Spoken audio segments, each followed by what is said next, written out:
Non c'è pace per gli agricoltori e i produttori della zona del Riberese, nemmeno quando la stagione invernale fa registrare numerose piogge che avrebbero potuto risolvere i problemi atavici delle irrigazioni.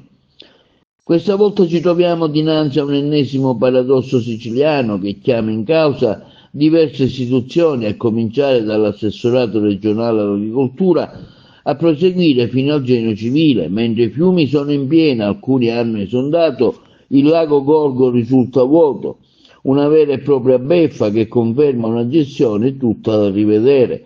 Mentre le aziende agricole subiscono per 2 anni la crisi idrica con alcuni agrumeti distrutti del tutto, afferma il presidente del consorzio di tutela dell'arancia di Ribera, Salvatore Daino, adesso torna a piovere e le infrastrutture rimangono vuote.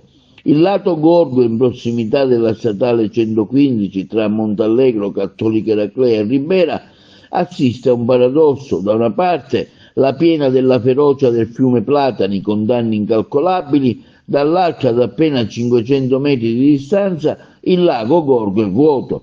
Le istituzioni preposte devono quindi assumersi le proprie responsabilità, afferma il presidente Daino. Devono spiegarci come sia possibile questo vergognoso paradosso. Evidentemente chi è nella stanza dei bottoni non è all'altezza dei compiti che deve svolgere, non ha la minima idea di cosa significa programmazione. Tutto ciò è vergognoso, queste sono delle ingiustizie che non possiamo più digerire. Bisogna tenere presente che il lago Gorgo è solo esclusivamente a uso agricolo e non promiscuo, può irrigare 700 ettari di terreno nella piana Virzì fino al territorio di Cattolica Eraclea, oltre una parte consistente del territorio riberese, dalla contrada Cuci Cuci a tutta la zona, compreso San Pietro Superiore.